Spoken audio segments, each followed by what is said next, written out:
Baba Yaga is an old hag living in the forest, and John Wick's nickname sounds stupid. Hi, welcome to Russian History of Russia on a new background! My name is Asya, and in this bonus episode, I'm taking a bit of a break from all the outrageous fun I was having with Rus history and dipping my toes into a subject so very dear to my heart, Russian folklore and fairy tales. Coming up, Kikimora from The Witcher, only tiny, lives in a house and screws up your sewing at night, morally ambiguous and lazy protagonists, morally ambiguous and kind antagonists, and some really messed up singing pastry. It's big, it's cold, it's full of gas and gold. It's 1200 years old, but still never does as told. We're Christians, but not really Europeans, but from Asia. We send the dogs to space and kill the tsars on occasion. We drink sodas made from bread, eat our enemies in kasha, and that's why it's so fun to study history of Russia.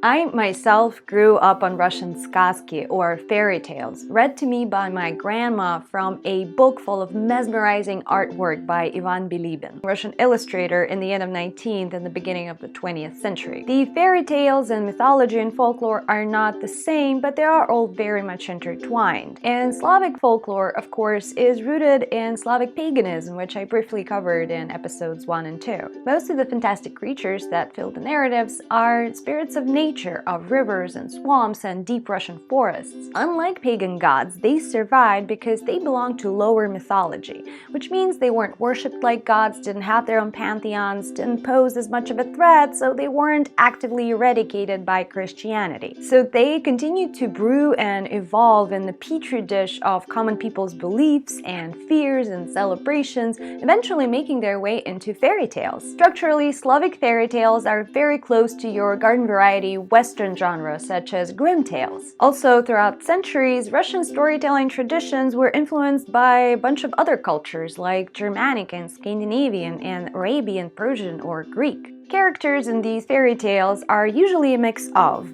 A. Old mythical creatures, such as demons, giants, spirits of nature, or human dwellings, usually featured as antagonists and supplemented by dead people turning evil. B. Talking animals, dragons, firebirds, city-carrying whales, and animate objects such as everyone's favorite, a spherical pastry that is rolling on its face and singing, which I'm definitely going back to a bit later. In this animal world, foxes are cunning, bears are just, rabbits are agile, and wolf is always a bully. And finally, C. Humans. In some shape or form, there is usually a tsar with a suite of 3 sons or daughters, with the youngest one usually being the main character in the story. But sometimes the protagonist comes to the tsar as a simple fellow from a humble background who makes his way up and gets everything on pure stupid luck and very little effort. There's big influence of Kievan Rus historical events and legends, with folk heroes often based on real-life rulers such as Vladimir I, or on bogatyri, sort of a Slavic version of knights. And while usually women are either kidnapped by the bad guy or given as a prize to the victor,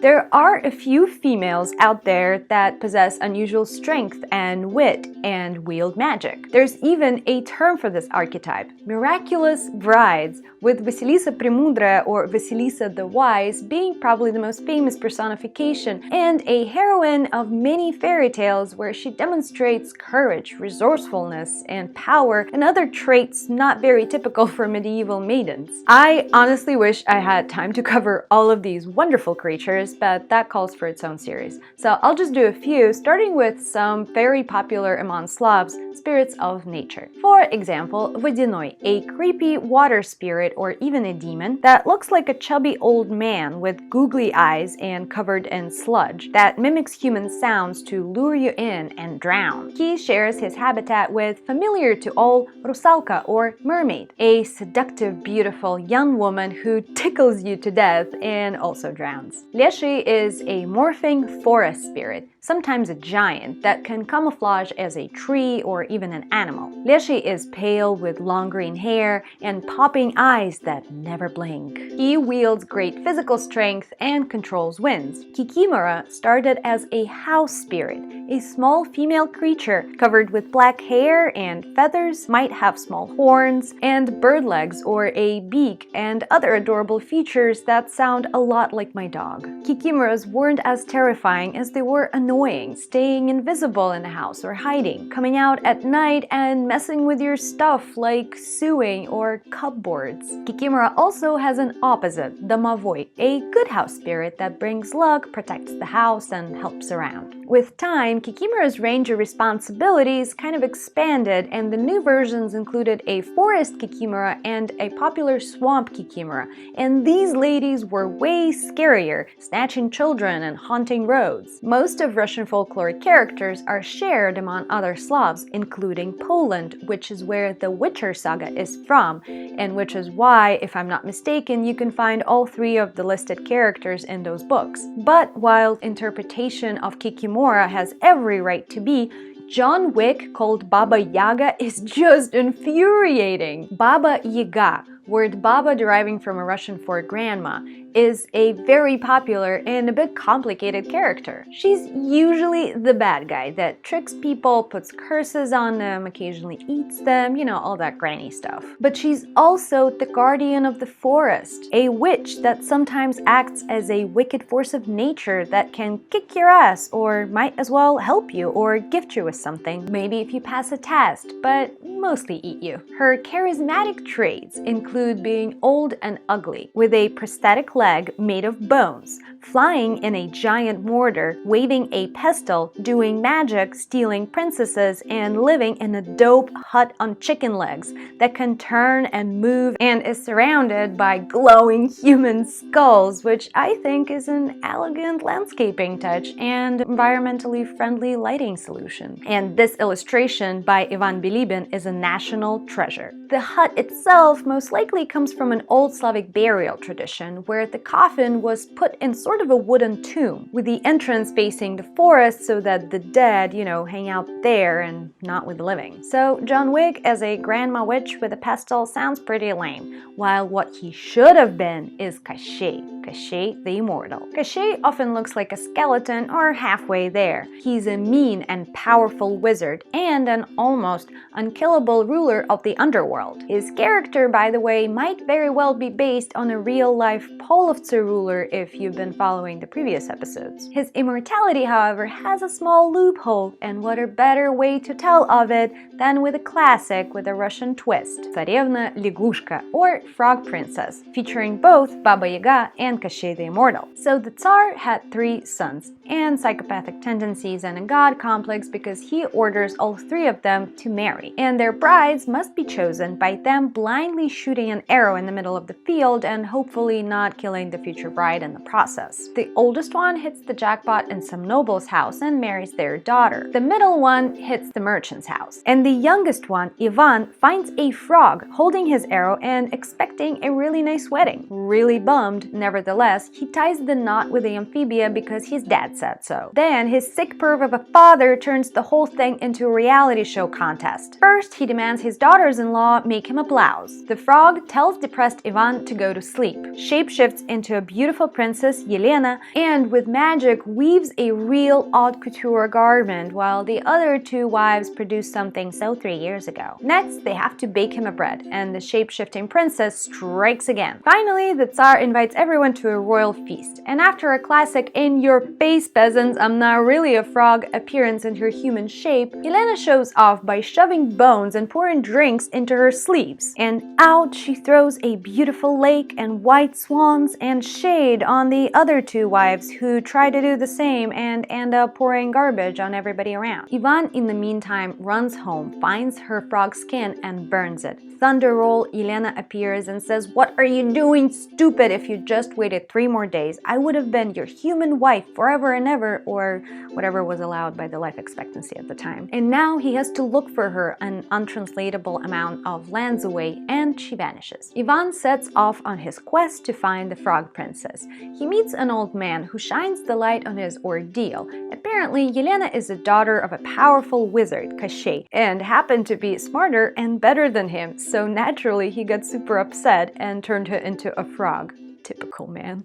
The old guy gives Ivan a ball of magical yarn and he sets off. He first meets a bear that he's about to kill, but the bear in human voice asks him to kinda please not to, and Ivan is feeling generous. He then almost shoots a duck, but turns out that one can speak too. Then the same with the rabbit, and then he finds a fish on the shore that asks him to throw it back into the ocean. Ivan is definitely a dedicated vegan by now, so he does.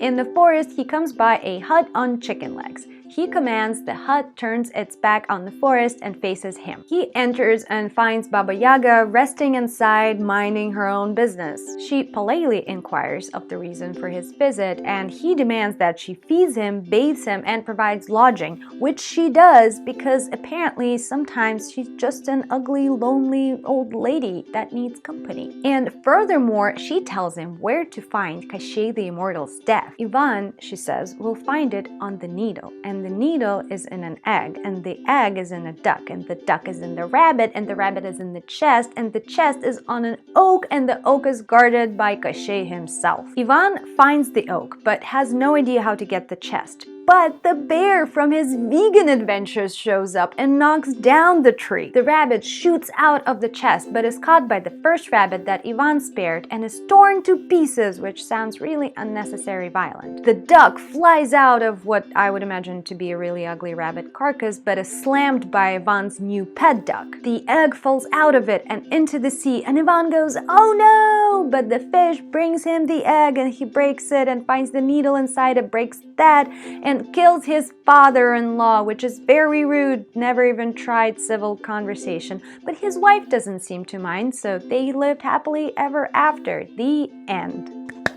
Ivan is probably the most popular protagonist in Russian fairy tales, often as Ivan the Fool. He is the youngest, not taken seriously by others or himself. And by not following in his brother's footsteps, pretty much by coincidence and very little work or even wit on his part, gets everything, which, if you think about it, is a really shitty national role model for kids. Speaking of shitty role models, it's finally time for the trippy pastry. Meet kolobok, a round bun that was meant to help a lonely couple of empty nesters cope with depression and crippling poverty, but instead he runs away and breaks their hearts. The old woman makes kolobok from the last bits of flour she scrapes from the bottom of the box and from the floor, puts it on the window to cool, and the brat escapes because it's bored. It goes rolling down the road on its face and singing. Don't worry, I'm not gonna sing. Kolobok is immediately ambushed by a rabbit that says, "I will eat you now." But Kolobok says, "Wait a minute, I've been an American Idol, let me sing you a song."